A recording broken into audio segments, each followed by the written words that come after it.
Hey guys, in this Spark AR Studio tutorial I want to show you how you can create a before and after effect like this for your Instagram, which has a slider you can adjust just by swiping across the screen. I have created some assets for you can use for free to create this filter. You can find them in the description. Just click on the download link and download them.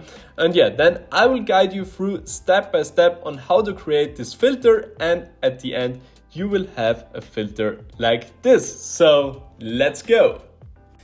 Hey again, so let's create this before and after filter here in the Spark AR Studio. Before we start creating the filter, please make sure you have downloaded all the assets we need to create this filter. You can find a download link in the description, so just click on it and then you will end up here on this Dropbox page. Here, just click on download. After you have downloaded all the assets and you have unzipped them, we can import them to our project here in the Spark AR Studio. The first thing we will import is our LUT, but this is just to show you the filter, how it will work. You can use your own LUTs, or you can use just planes or any other things you want to hide as a before and after. And then we will also import our animation sequence. We need to mask our before picture. So let's go. So as I said, I will import out my LUT first. So I go to my assets panel, click on the plus, go to import, color LUT, and here I select my black and white color LUT, and then I click on open. So now we will import our animation sequence. For this we also go to our assets panel, click again on the plus, go to animation sequence. Here I will rename this animation sequence to mask. Then I will go to the right hand side when my mask animation sequence is selected. Here I select texture, choose file. Then I go into the mask folder, and here we select all of the 101 pictures. So and then we just click on open. After the import is done, click on the texture you have just imported and then make sure the compression is set to none. After this, we can start to set up our scene. The first step we will do is to extract our camera texture from our camera object in the scene. So for this, we go to the camera object, click on it, go to the right hand side, and here next to texture extraction, we can find a little plus. Just click on it and you will find a camera texture in your textures in your assets panel. Then we go to our assets panel again and drag and drop our camera texture into the patch editor. Then we do the same for our black and white LUT. So now we can just connect the RGBA output of the camera texture to the texture input of our color LUT shader. Now we need, of course, a material for this. So we go to our assets panel, click on the plus and create a new material. I will call this material LUT. So then I will go to the right hand side and set the shader type to flat. Then go down to shader properties, diffuse, and click on the little arrow next to texture. Then you should be able to find a yellow LUT patch in the patch editor. Now just connect the color LUT shader output of the LUT shader to the LUT diffuse texture input. Now we can't see any change in our scene because we haven't created an object where we apply the material to. So to change this, we go to our scene, click on the plus, and here we search for a rectangle object. So now Spark AR automatically created a canvas object and a rectangle. I will call this canvas object after. And also the rectangle will be renamed to LUT. So now I will just go to the right hand side and set the width and height to fill width and fill height, because at the moment the rectangle is just here on the left upper corner. Then I will go down to materials and set the materials to LUT.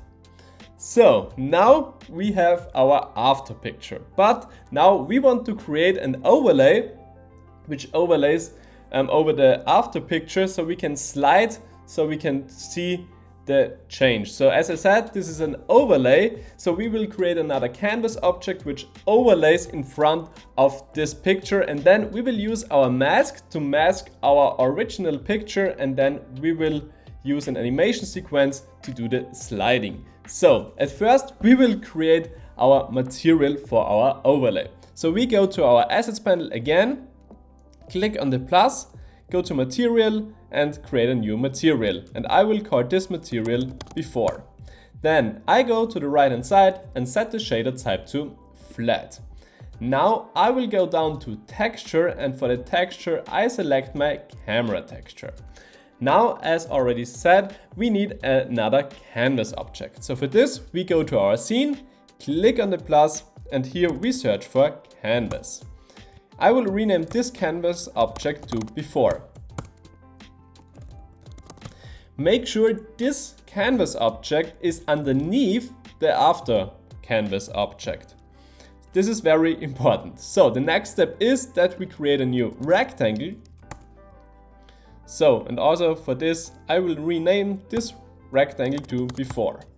So then I go again to the right hand side and set the width to fill width and the height to fill height. Then I go down to materials and I will select the before material. So now we are back at the beginning. We have just our original camera picture, but this will change now. So we will go to our materials again and select the before material. Then we will go to the right hand side and activate the alpha channel. Then we will go down to texture, and here we select our mask texture. And when we do this, you can already see that it is slowly revealing the original picture. But yeah, we will control this. So we will go to our assets panel again, search for our mask animation sequence, go to the right hand side, and here at current frame we will click on the yellow arrow next to it. After we have done this, we will see our current frame here as a yellow patch in our patch editor. And now we can already play around with this. So when we set this to 50, the before and after mask is in the middle. When we set it to 0, it is completely the after picture, and when we set it to 100, it is the complete before picture. And now we have to control this number with a swipe on the screen. So let's do this. To do this, we will create our device patch first. For this, we go to our scene and then we drag and drop our device object into the patch editor. This will create this purple device patch. Then we also need a new patch which recognizes the swipe on the screen and gives us the coordinates of where our swipe is. So to do this, we go to add patch and search for a screen pan patch, and then we click on add patch. So now the exciting part starts, the programming of all of this. So the first patch we will need is a divide patch. We will need this divide patch to get the right scale of our screen. So we connect the screen size output of the device patch with the first input and the scale output with the second input of our divide patch. So then we need another divide patch. Because when you go to the screen pan patch, you will see that there is a 2D position output here. Then connect this 2D position output to the first input and connect the screen scale output of the device patch to the second input of the divide patch. So now we can move on. Now we can unpack these two signals because we just need our X coordinate where our swipe is. We are not interested in the Y coordinate. So we add another patch, an unpack patch. So the unpack patch is set to vector 3, but we need a vector 2 patch version of it. So we go to this blue box and set it to vector 2. So now we just connect this the output of the divide patch with the value input of the unpack patch. Then we can just duplicate this patch and do the same here for the second divide patch. So the next patch we need is a from range patch. So go to add patch and search for from range. So from range takes a specific range and we'll convert it to a signal from 1 to 0. The first input is the x coordinate, the min input stays at 0, and the max coordinate here is our x from our device. So this is the full x here, and with the swipe of the finger we get here, as you can see when I swipe here, I get here 135 when it's in the middle, and or 200, 188. So after our from range patch we need a clamp patch to avoid some glitching. So create this and connect the output of the from range patch to the first input of the clamp patch. So min and max are right, so min is 0 and max is 1. And now we need a to range patch, because here at the output of the from range patch we get a number between 0 and 1. Then we go to our clamp output and connect it with the first input of our to range patch. And with this to range patch we are controlling our animation sequence. Our animation sequence has 101 pictures in it. So the first picture is 0 and the last picture is 100. So min stays at 0 and the max output will be set to 100. And now at the end of this we can take our current frame mask patch we have created before and just connect the to range output to the current frame input. And now when we tap on the screen, so you have to set this here to simulate touch, so you can simulate the touch on the preview here. And when you swipe here on the screen, you can already see that this is working. But there is one thing which isn't working, because now when we restart our filter, it is completely at the after side. So we have to drag this to the middle to see it. But we want, when the filter starts, that this split here is in the middle of the screen. So we have to program some logic for this. So let's do this. This is pretty simple. We just need here, we need to first tidy up this because we need some space here. So the logic I'm programming now is that before we tap on the screen for the first time, there is a fixed value at 50 for the split. So to do this, we need a switch patch. So here's the switch patch. Because the screen patch has also a gesture state output, which gives a signal when we tap on the screen. So, and we just want this signal for the first time we tap on the screen. So we connect the gesture state output of the screen pan patch to the turn on input of our switch. So Spark AR will automatically create this pulse patch for us. So after the switch patch, we need a if then else patch. So then we connect the on-off output of our switch to the condition input of our if then else patch. So, and now the if then else patch is the most important thing here, because here we set our values. So before we tap on the screen, the else, this is the else value, we want that we have the split in the middle. So we know our complete width of the screen, this is 375. So we take this value and divide it by 2. So we need a new patch, a divide patch. So then we take this output, the X output of our unpack patch, which has the screen size given to it, to the first input, and then divide it by 2. So set the second number to 2. So this is our else input. And for the 10 input, we will use our X coordinate of our 2D position of our screen pen. So yeah, so make sure you use the right unpack patch for this. So this X output goes to the 10 input. And now we will take this output here and connect it with this input here at the first from range patch. So the if then else output goes here to the from range input, the first one. And now when we restart the filter, the split is right in the middle, and now we can also drag it here around.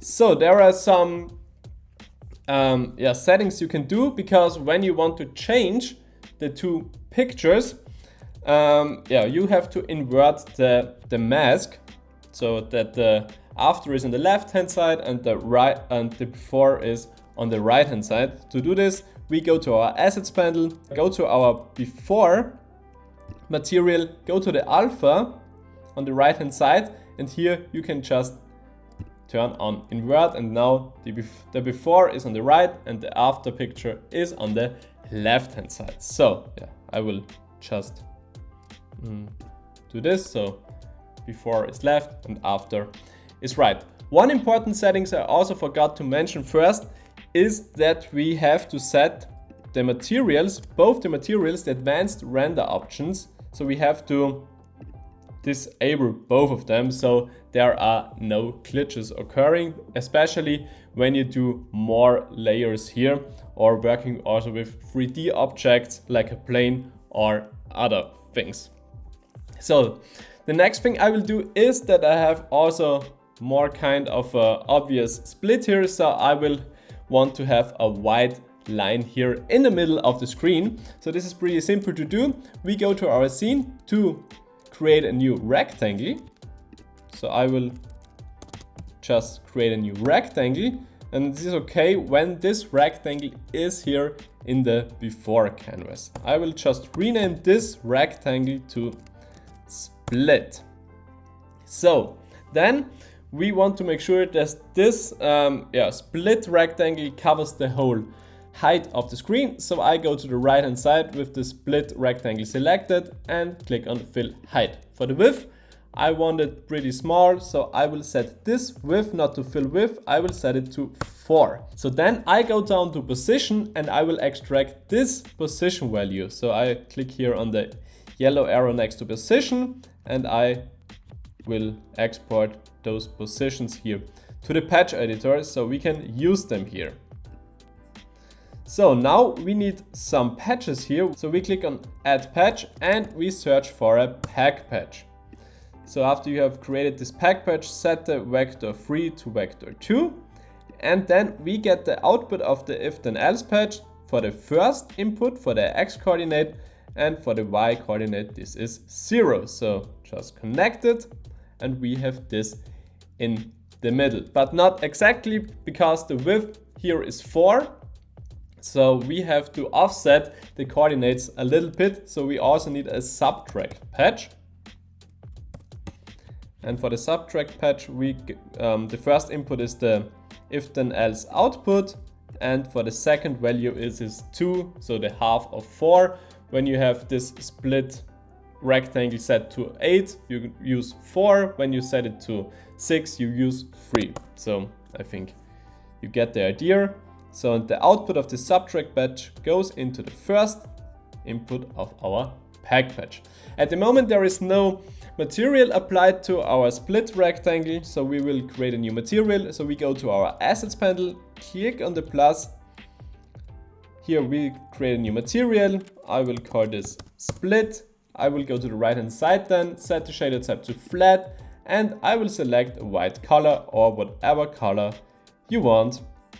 Then go to your scene, select the split rectangle, go to the right hand side and set for the material the split material. And now we have a nice split object, which looks like you can grab this and drag it around. So as at the beginning I have said, I will just use this black and white LUT to show it better. But of course you can hide everything behind this before layer you want. For example, you can also create a plane object Then make sure the plane object is in between the after and the before canvas here. And then you can also hide this. So the before picture also covers this when you slide it from left to right. Or you can also create a face tracker with a face mesh. Make also sure that this face tracker is in between the after and the before canvas. And you can also do this here. But as you see here, here the white line is not in front of the face mesh because we haven't disabled our advanced render options at the split material. So we go to our split material, go to the right hand side and turn off the use dev test and write to dev. So now you see why it is so important that we turn off this. So now we can also give this face mesh a new material. I will call it gold, shader type physically paste, color orange, so we get a nice gold look. Then we go to our face mesh, and for the material we set this gold material. It's not that gold I have imagined, but you get the point. So you can now just drag around this. Yeah, you can play around with this filter. So it is important to turn off the advanced render settings here and that everything you want to hide is above our before canvas here. And yeah, you can create nice filters. So I hope this tutorial was helpful for you. If yes, give it a thumbs up. And if you're new to this channel, it would be nice when you subscribe to this channel. So thanks for watching and see you in the next video. Bye!